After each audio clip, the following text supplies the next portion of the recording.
علیکم ورحمۃ اللہ وبرکاتہ۔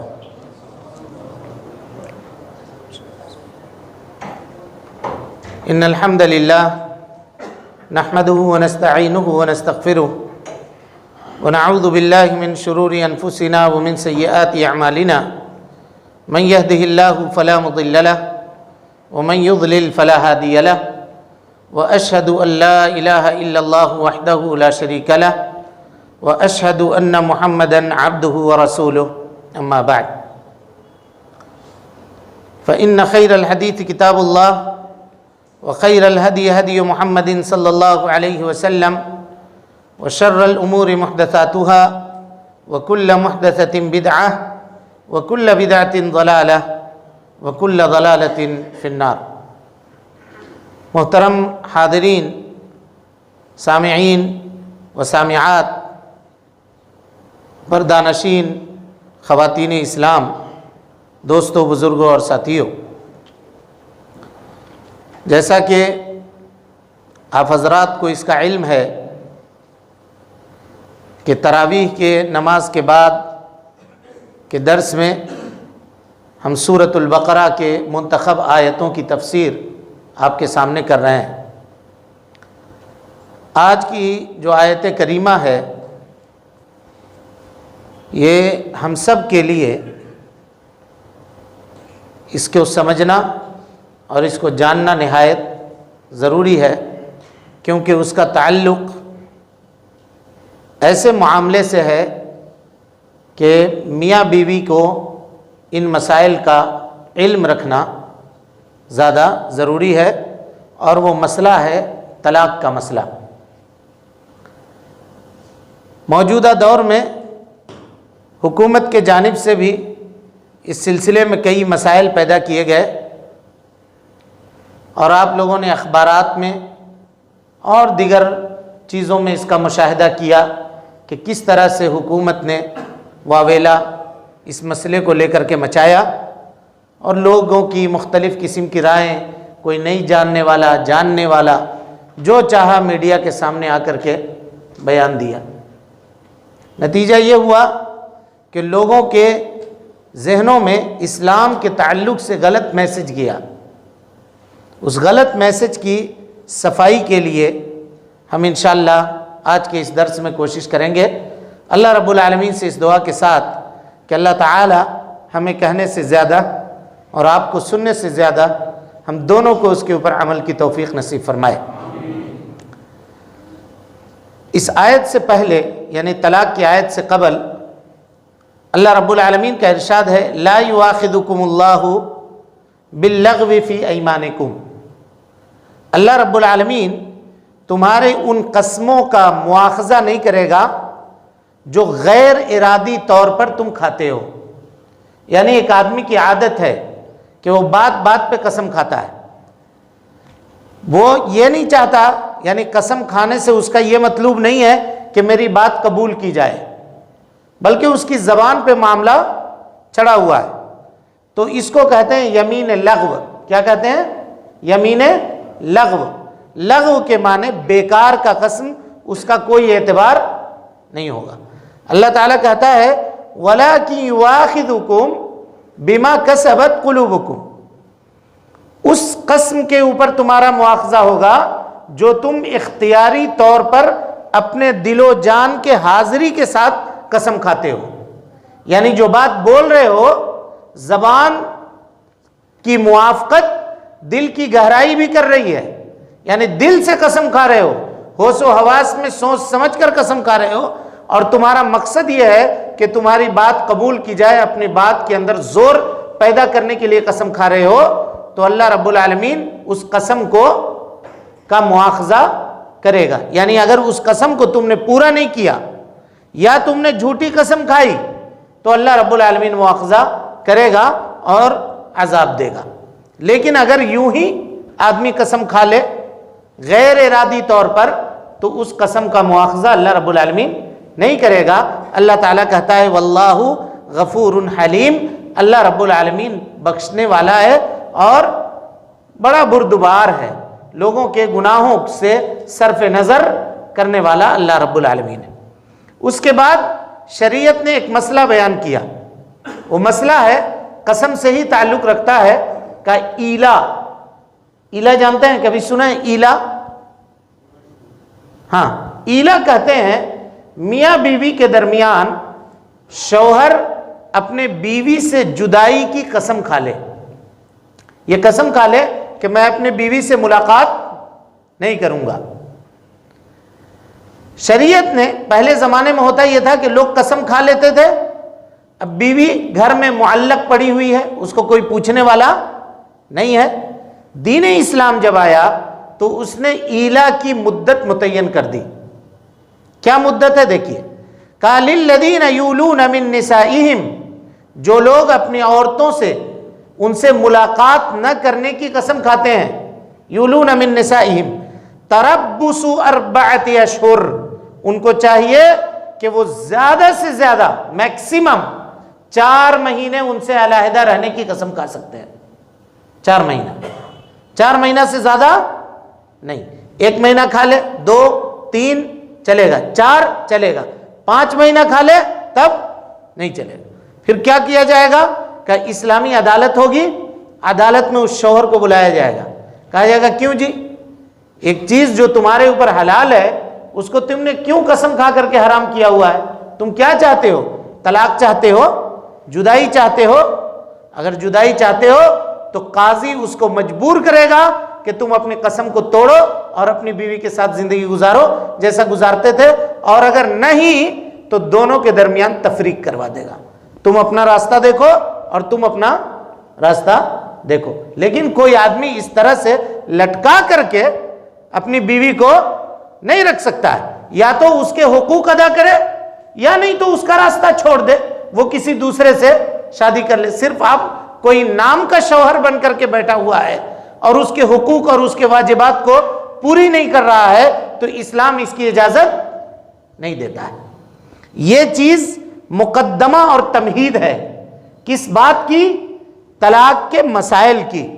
کیسے؟ دیکھیے، زمانہ جاہلیت میں لوگ جب اپنے بیویوں کو تنگ کرنا چاہتے تو ان کو کیا کرتے تھے؟ طلاق دیتے تھے۔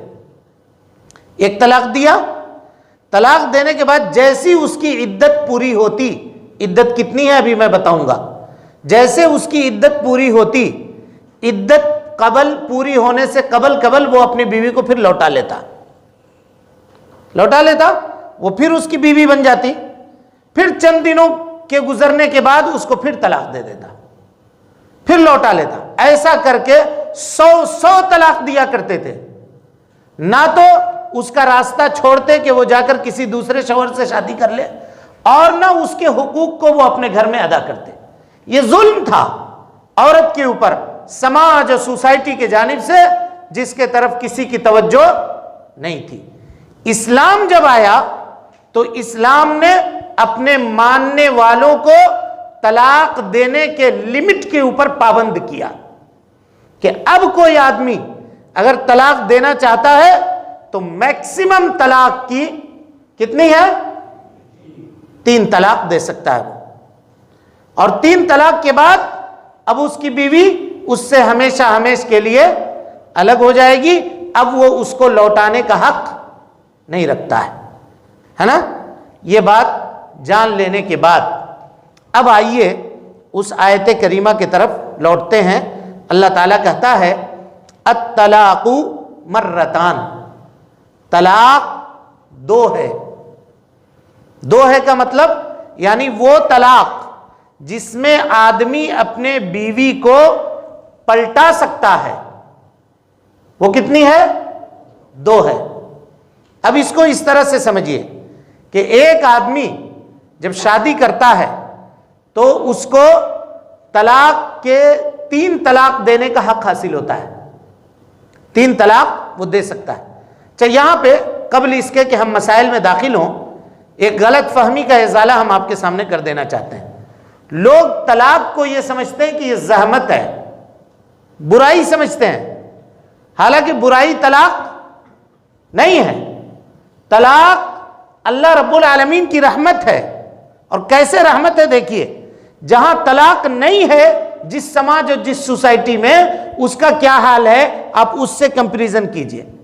ہو سکتا ہے میاں بیوی کے معاملات نہ ملے، دونوں کا ذہن ایک دوسرے سے نہیں مل رہا ہے، مسائل ہوتے ہیں، تو ایسی صورت میں نہ شوہر بیوی کا حق ادا کر پا رہا ہے اور نہ بیوی شوہر کے حقوق ادا کر پا رہی ہے. تو کیا وہ زندگی بھر گھٹ گھٹ کے جیے یہ بہتر ہے، یا دونوں طلاق کے ذریعے سے اپنا راستہ الگ الگ کر لیں یہ بہتر ہے؟ بتائیے. الگ ہو جائیں دونوں، تاکہ اللہ رب العالمین نے اس کے لیے بھی، شوہر کے لیے بھی کوئی کمی نہیں رکھی ہے، اور اللہ رب العالمین نے بیوی کے لیے بھی کوئی کمی نہیں رکھی ہے. تب رہا کہ اس کو کھیل نہیں بنانا چاہیے، اس کو مذاق نہیں بنانا چاہیے. بغیر عذر کے اور بغیر عذر شرعی کے طلاق دینا یہ جائز اور درست نہیں ہے. بالکل اسی طریقے سے جس طریقے سے کہ بغیر عذر کے اگر کوئی عورت خلا کا مطالبہ کرتی ہے اپنے شوہر سے، تو جناب محمد رسول اللہ صلی اللہ علیہ وسلم نے فرمایا کہ ایسی عورت جو بغیر قصور کے اپنے شوہر سے خلا کا مطالبہ کرتی ہے وہ جنت کی خوشبو بھی نہیں پائے گی، وہ جنت کی خوشبو بھی نہیں پائے گی. اچھا، طلاق شدہ عورت یا طلاق دینے والا مرد کو معاشرے اور سماج کے اندر لوگ بری نگاہ سے دیکھتے ہیں، حالانکہ یہ دیکھنے کی بھی ضرورت نہیں ہے. طلاق کے اسباب ہیں، ان اسباب سے اگر طلاق پڑی ہے تو پھر اس میں کسی کی برائی کرنے کی ضرورت نہیں ہے اور کسی کو غلط نگاہ سے دیکھنے کی بھی ضرورت نہیں ہے. اب ایک واقعہ اس سلسلے میں بیان کر کے گفتگو کو آگے ہم بڑھاتے ہیں. حضرت ثابت ابن قیس ابن شماش صحابی رسول ہیں. ثابت ابن قیس ابن شماش صحابی رسول ہیں، اور ایسے صحابی ہیں جن کو اللہ کے نبی صلی اللہ علیہ وسلم نے دنیا میں جنت کی بشارت دی ہے.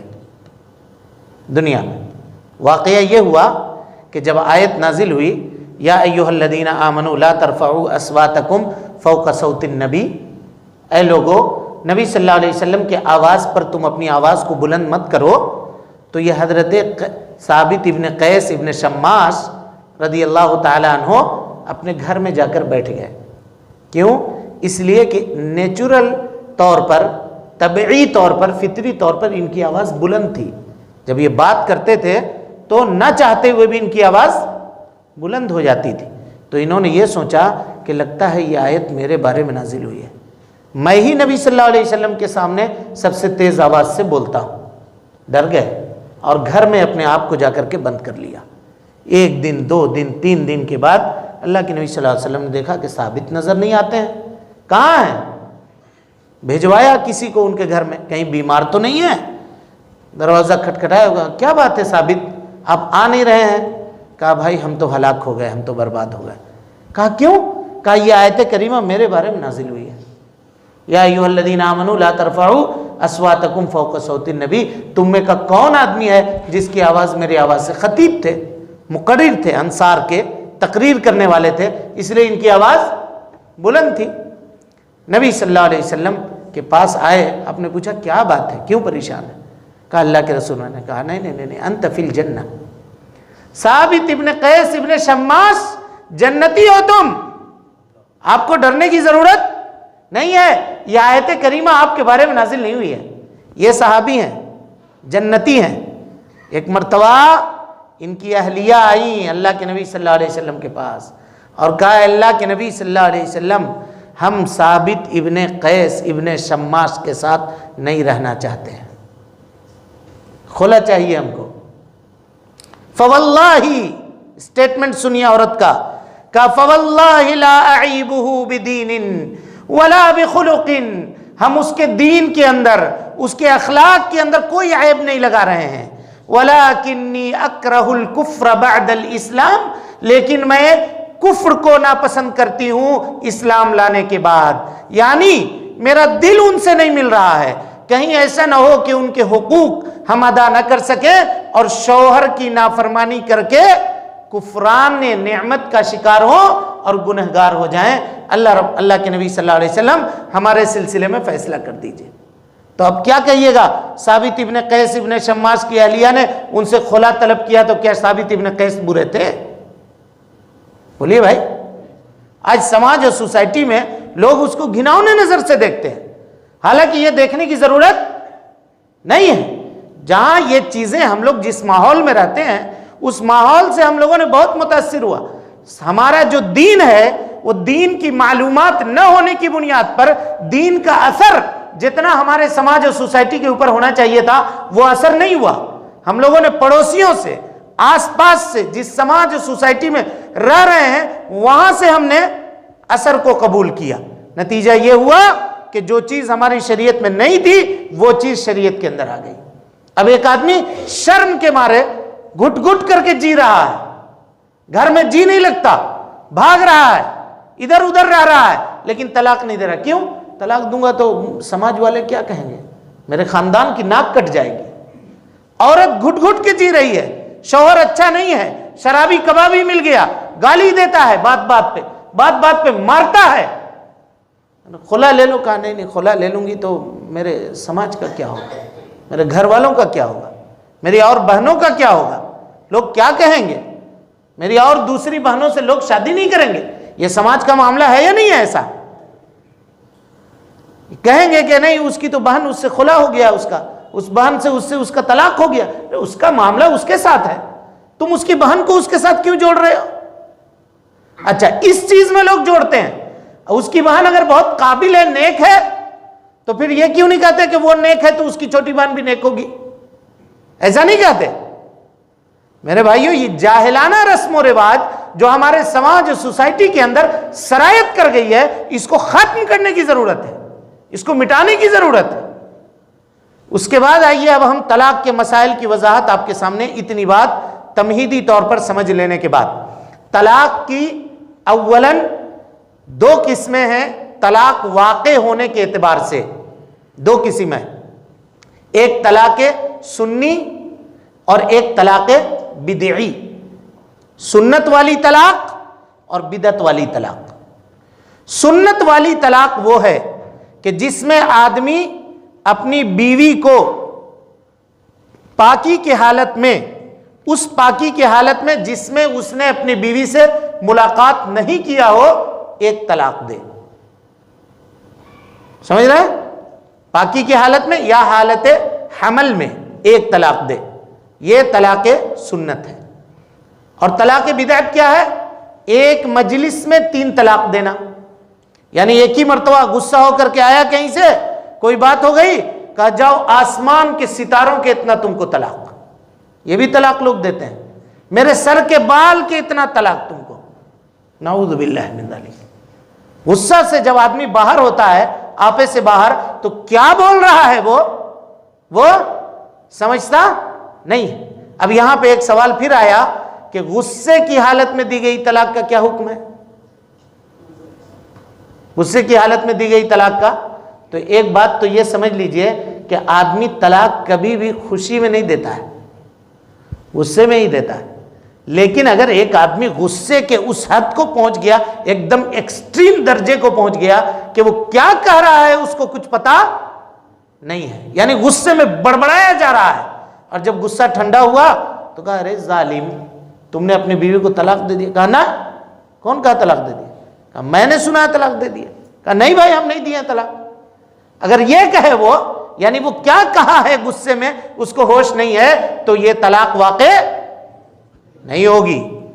اسی طریقے سے پیا ہوا ہے، نشہ کیا ہوا ہے، شراب دھت ہے، کچھ سمجھ میں نہیں آ رہا ہے کیا بول رہا ہے، کیا بڑبڑا رہا ہے، اور اس میں بڑبڑا دیا طلاق، تو یہ طلاق بھی واقع علماء کے صحیح قول کے مطابق نشے میں ایک دم دھت ہے، کچھ نہیں سمجھ رہا ہے کیا بول رہا ہے. تو اور جب نشے سے فارغ ہوا تو اس سے پوچھے کہ تم نے طلاق دیا؟ کہا نہیں ہم نے طلاق نہیں دیا. اگر یہ کہتا ہے تو ایسی صورت میں علماء کہتے ہیں کہ اس کی طلاق واقع نہیں ہوگی. تو آدمی ہوش و حواس میں، پورے طور پر ہوش و حواس میں اپنی بیوی کو طلاق دے. طلاق بدعی وہ طلاق ہے کہ آدمی اپنی بیوی کو حالت ناپاکی کی حالت میں طلاق دے، ایک، یا اس پاکی میں طلاق دے جس میں اس نے بیوی سے ملاقات کی ہے. یہ بھی طلاق بدعی کی ایک قسم ہے. اور طلاق بدعی کی تیسری قسم ہے کہ ایک مجلس میں 3 طلاق، 4 طلاق، 5 طلاق، جیسا کہ ابھی میں نے مثال آپ کو دی ویسا طلاق دے دے. یہ سب کے سب طلاق بدعی ہے. اب یہاں آئیے، یہ دونوں باتیں سمجھ لینے کے بعد طلاق کی ایک اور قسم کو سمجھیے. ایک طلاق ہے طلاق رجعی. کیا ہے؟ طلاق رجعی. اور ایک طلاق ہے طلاق بائن. طلاق رجعی کہتے ہیں 3 طلاق کا حق حاصل ہے. شروع میں اگر 2 طلاق اس نے دیا ہے تو پہلی طلاق دینے کے بعد 3 مہینے کے عدت میں اگر وہ اپنی بیوی کو لوٹانا چاہتا ہے تو بیوی لوٹ جائے گی، اس کی بیوی اس کی لوٹ جائے گی. اس کو کہتے ہیں طلاق رجعی. پہلی طلاق میں، دوسری طلاق میں اس کی بیوی لوٹ جائے گی. لیکن اگر تیسری طلاق اس نے دے دیا تو اب اس کی بیوی نہیں لوٹے گی. یہ طلاق بائن ہے کہ اب بیوی سے ہمیشہ ہمیشہ کے لیے جدائی ہو گئی. اب اس کے بعد قرآن مجید کے آیت کا ترجمہ دیکھیے. اللہ تعالیٰ کہتا ہے الطلاق مرتان. رجعی طلاق 2 ہے. یعنی اگر کوئی آدمی اپنی بیوی کو طلاق دینا چاہتا ہے تو ایسی صورت میں پاکی کے حالت میں جس میں اپنی بیوی سے اس نے ملاقات نہیں کیا ہے اس میں وہ اس کو 1 طلاق دے. اب 1 طلاق پڑ گئی. طلاق پڑنے کے بعد اب یہ ایسا نہیں کہ اس سے معاملہ ختم ہو گیا. آج کل ہوتا کیا ہے دیکھیے، طلاق جیسے پڑی اب وہ عورت فون کرتی ہے فوراً اپنے گھر والوں کو، شوہر نے مجھ کو طلاق دے دیا. اب اس کے گھر والے، اس کے بھائی وغیرہ سب مل کر کے ایک گاڑی بھر کر کے آئے اور اس کے شوہر کو پیٹ دیا، پٹائی کر دی. اب معاملہ کیا ہوا کہ جو کام بننے والا بھی تھا وہ کام بگڑ گیا. اللہ رب العالمین نے کہا کہ اگر طلاق رجعی کسی عورت کو پڑی ہے تو وہ عورت شوہر کے گھر میں رہے گی، وہاں سے نکلے گی نہیں. یعنی کسی نے اپنی بیوی کو 1 طلاق دیا تو اس کی بیوی اب گھر نہیں جا سکتی، وہ گھر نہیں چھوڑے گی، شوہر کے ساتھ رہے گی، اس کے لیے بناؤ سنگار کرے گی، کھانا لا کر کے لگائے گی، دسترخوان لگائے گی، کھانا اٹھائے گی، جو کچھ کرتی تھی گھر میں وہ کنٹینیو وہ کام کرتے رہے گی 3 مہینے تک. اللہ تعالیٰ کہتا ہے لا تدری لعل اللہ یحدث بعد ذلک امرا. ہو سکتا ہے تم اس کی خدمت کر رہے ہو، اللہ رب العالمین دل میں محبت کی کوئی چنگاری دوبارہ جلا دے اور تم لوگ آپس میں ایک دوسرے کے ساتھ مل جل کر کے رہنے لگو. لیکن یہاں ہوتا یہ ہے کہ اگر طلاق دے دیا تو بس ارے وہ اتنا طلاق دے دے گا، وہ ہماری بیٹی کیا ایسے ہی ہے کیا، اس کو اٹھا کر کے لا کر اپنے گھر میں رکھ لیتے ہیں، پھر دونوں خاندان کے اندر دشمنی کی بنیاد پڑ جاتی ہے. ایسا نہیں کرنا ہے. ٹھیک ہے، پہلی طلاق ہو گئی. اگر 3 مہینے کے عدت میں شوہر چاہتا ہے بیوی کو لوٹا لینا تو صرف یہ کہہ دے کہ میں نے تم کو لوٹا لیا تو بیوی لوٹ جائے گی، صرف یہ کہہ دے تو. لیکن 3 مہینے اس نے نہیں لوٹایا، اب کیا کرے گا؟ اب اگر شوہر لوٹانا چاہتا ہے 3 مہینے کے بعد تو وہ پھر سے نئی مہر رکھے گا اور نیا عقد کرے گا. یعنی پھر سے نکاح اس کو کرنا پڑے گا، پھر سے نکاح کرے گا، وہ بیوی اس کی لوٹ جائے گی. سمجھ رہے ہیں مسئلہ یا نہیں سمجھ رہے ہیں؟ آ رہی بات سمجھ میں؟ یہ طلاق رجعی ہے. پہلا مرتبہ ایسا ہوگا، دوسری مرتبہ بھی ایسے ہی ہوگا. لیکن جب تیسری طلاق اس نے دے دی تو اب پھر اس کی بیوی لوٹے گی نہیں لوٹے گی. اچھا، ابھی ہم ایک سوال آپ سے پوچھ رہے ہیں تاکہ ہم کو یہ سمجھ میں آ جائے کہ آپ مسئلہ سمجھے ہیں کہ نہیں سمجھے ہیں. سوال ایک پوچھ رہے ہیں، اگر کوئی آدمی اپنی بیوی سے جدائی چاہتا ہے، یہ چاہتا ہے کہ ہم اس کے ساتھ نہیں رہیں گے، تو اس کو کتنا طلاق دینا ضروری ہے؟ کتنا طلاق دینا ضروری ہے؟ کتنے لوگ کہہ رہے ہیں 1؟ ہاتھ اٹھائیے. اور کتنے لوگ کہہ رہے ہیں 3؟ جن لوگوں نے کہا 1 طلاق دینا ضروری ہے وہ لوگ مسئلہ سمجھ گئے. ہمارا یہی مسئلہ ہے کہ ہم یہ سمجھتے ہیں کہ اگر ہم اپنی بیوی سے علیحدہ ہونا چاہتے ہیں تو 3 طلاق اس کو دینا ضروری ہے. نہیں بھائی نہیں، کبھی نہیں. آپ 1 طلاق دے دیجئے، 3 مہینہ تک اس کو نہیں لوٹائیے، 4تھا مہینہ میں وہ داخل ہوگی، وہ آپ کی بیوی نہیں ہے. اب وہ اپنے گھر جائے گی، 1 مہینہ انتظار کرے گی، دوسرا مہینہ کسی سے بھی شادی کر لے گی، آپ سے پوچھنے کی بھی ضرورت نہیں ہے. سمجھ میں آئی بات؟ یہ مسئلہ وہیں پر کھڑا ہوا جہاں ہم یہ سوچنا ہم لوگوں نے شروع کر دیا کہ نہیں، بیوی کو جدا کرنے کے لیے 3 طلاق دینا ضروری ہے. 1 طلاق دے دیجئے، اپنی عدت میں اس کو نہیں لوٹائیے تو کیا ہوگا؟ وہ آپ سے علیحدہ ہو گئی. اور پھر مان لیجئے طلاق دے دیا آپ نے، 1 طلاق، 3 مہینہ میں نہیں لوٹایا، وہ اپنے گھر چلی گئی، 2 سال تک اپنے گھر میں رہی، کہیں نکاح نہیں ہوا اس کا، اپنے گھر میں رہی. 2 سال کے بعد آپ کو خیال آیا، ایک مثال دے رہا ہوں، کہ نہیں اس کو پھر سے لے آنا چاہیے. تب کیا کرنا ہوگا؟ پھر سے نکاح کرنا پڑے گا، پھر سے مہر رکھنا پڑے گا، وہ بیوی ہو جائے گی. لیکن اگر یہی 3 طلاق دیا ہوا ہے تو نہیں آ سکتی، یہاں تک کہ وہ اپنے مرضی سے کسی دوسرے اور مرد سے شادی کرے اور پھر وہ اپنے مرضی سے اس کو طلاق دے، اور جب طلاق دینے کے بعد وہ پاک ہوگی تو دے گی. اب جب یہ چیز اسلام آسان تھا، ان لوگوں نے اس کو سخت کر دیا، نتیجہ یہ ہوا کہ مصیبت میں گرفتار ہوئے. 3 طلاق کو واقع کرنے والے لوگ حرام کاری کا اڈا کھول کر کے بیٹھ گئے، حلالہ جس کو کہا جاتا ہے. 3 طلاق دے دیے ہو، اب آؤ بیوی کو لے کر کے آؤ، ایک آدمی سے، ایک اجنبی آدمی سے شادی کر دو، پیکٹ ہو گیا، مہر ہو گیا کہ شام کے وقت شادی کیے ہو، صبح اٹھ کر کے طلاق دے دینا. وہ صبح طلاق دے دیا، پھر یہ اس سے شادی ہو گئی اس کی. نعوذ باللہ من ذالک. کھیل بنا کر کے رکھ دیا.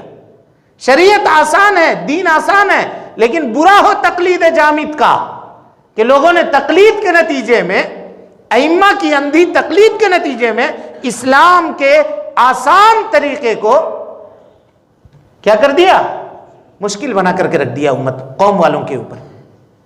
اب آئیے، ایک مجلس میں اگر کوئی آدمی 3 طلاق دے دے، یہ مسئلہ ہے جس میں اختلاف ہے، اس کو سمجھیے. اگر کوئی آدمی ایک مجلس میں 3 طلاق دے دے تو اس کی کتنی طلاق ہوگی؟ 1 طلاق ہوگی. اور جو لوگ کہتے ہیں 3 طلاق ہوگی، اچھا، وہ ایک مجلس میں 3 طلاق دینے کی 2 صورت ہوتی ہے. 2 صورت. کوئی آدمی یہ کہے تم کو 3 طلاق، کیا کہہ دے؟ تم کو 3 طلاق. یا کوئی کہے طلاق طلاق طلاق، دونوں میں فرق ہے نہیں ہے؟ ایک میں کہہ رہا تم کو 3 طلاق، ایک میں کہہ رہا تم طلاق طلاق طلاق. ائمہ کے نزدیک، خصوصاً حنفیہ کے نزدیک، ایک مجلس میں دی گئی 3 طلاق 3 شمار ہو جائے گی. علامہ ابن تیمیہ رحمۃ اللہ علیہ، علامہ ابن قیم رحمۃ اللہ علیہ کہتے ہیں کہ نہیں، ایک مجلس میں اگر آدمی 100 طلاق بھی دیتا ہے تو وہ کتنی شمار ہوگی؟ 1 ہی شمار ہوگی. دلیل اس کی کیا ہے؟ سمپل دلیل ہے، سنیے آپ. اللہ کے نبی صلی اللہ علیہ وسلم نے حضرت علی رضی اللہ تعالیٰ عنہ اور حضرت فاطمہ رضی اللہ تعالیٰ عنہ کو یہ کہا تھا کہ جب تم بستر پہ اپنے جاؤ تو پڑھنا 33 مرتبہ سبحان اللہ، 33 مرتبہ الحمدللہ، اور 34 مرتبہ اللہ اکبر. اب ہم لوگ اگر رات کو سونے وقت خالی ایسا کہہ دیں 33 مرتبہ سبحان اللہ، 33 مرتبہ الحمدللہ، 34 مرتبہ اللہ اکبر، ثواب ہوگا؟ بولیے، کتنے مرتبہ کا ثواب ملے گا؟ 1 مرتبہ کا. ویسے ہی اگر کوئی آدمی کہہ دے تم کو 3 طلاق، تو کتنی طلاق ہوگی؟ 1 ہی طلاق ہوگی. کلیئر ہو گیا؟ واضح ہو گیا یہ معاملہ؟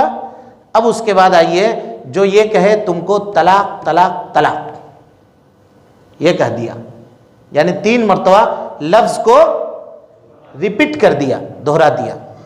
اچھی بات ہے. ابھی ہم لوگوں نے تراویح پڑھی، ٹھیک ہے، ابھی آپ لوگ گھر جائیے گا، کھانا کھائیے گا، پھر سوئیے گا، پھر آئیے گا. دقت ہے کہ نہیں؟ چلیے فجر بھی ابھی پڑھ لیتے ہیں. کیا خیال ہے؟ ظہر بھی پڑھ لیتے ہیں، کل جمعہ ہے، تقریر تو کریے دی ہیں، 2 رکعت نماز پڑھا دیتے ہیں، ہو جائے گا۔ بولیے وقت، مقررہ وقت، جس طلاق کو اللہ نے فرض کیا ہے اس کے لیے وقت بھی مقرر کیا ہے بھائی، وقت بھی مقرر کیا ہے۔ تو آپ طلاق طلاق طلاق تو بول دے رہے ہیں، لیکن وہ وقت کہاں ہے جو وقت اللہ رب العالمین نے مقرر کیا ہے؟ یہ تو لاجیکلی جواب ہوا۔ اب آئیے اللہ کے نبی صلی اللہ علیہ وسلم کی حدیث سنیے۔ نبی صلی اللہ علیہ وسلم نے فرمایا من عامل عملا، جو بھی آدمی کوئی ایسا عمل کرے لیس علیہ امرنا، جس پہ میرے امر کی دلیل نہیں ہے، فہو رد، اس کا وہ عمل کیا ہے؟ مردود ہے، اس کا وہ عمل ناقابل قبول ہے، اس کا عمل قبول نہیں کیا جائے گا۔ اور اسی طریقے سے نبی صلی اللہ علیہ وسلم نے یہ بھی کہا من احدث فی امرنا، جو ہماری دین میں کوئی نئی بات ایجاد کرے، ما لیس منہ، جس کا دین سے تعلق نہیں ہے، فہو رد، وہ چیز رد ہے۔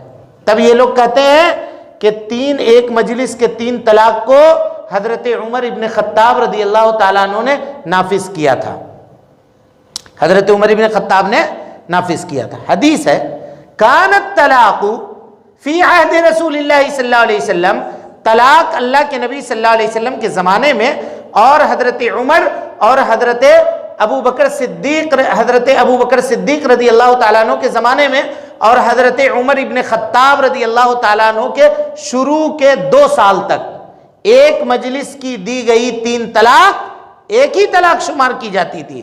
لیکن لوگوں نے جب کھلواڑ شروع کر دیا، اللہ کی کتاب سے کھلواڑ شروع کر دیا، اللہ نے جو آسانی دی تھی اس آسانی سے کھلواڑ شروع کر دیا، تو حضرت عمر ابن خطاب رضی اللہ تعالیٰ عنہ نے ان کو ڈرانے کے لیے یہ کہا کہ اگر ایک مجلس میں کوئی آدمی طلاق طلاق طلاق 3 مرتبہ بولے گا تو اس کی طلاق واقع ہو جائے گی، تاکہ لوگ اللہ رب العالمین نے جو آسانی دی ہے اس آسانی کے ساتھ کھلواڑ نہ کریں۔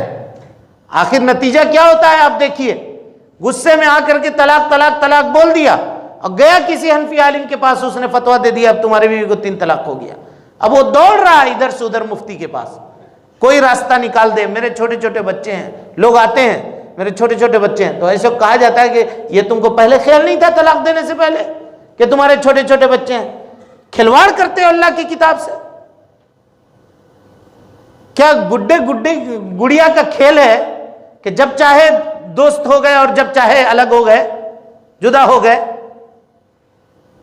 ایسے لوگ، یہ جو کھلواڑ کرنے والے لوگ ہیں، بغیر سبب کے اور بغیر کسی معاملے کے، وہ اچھے بہرحال نہیں ہو سکتے۔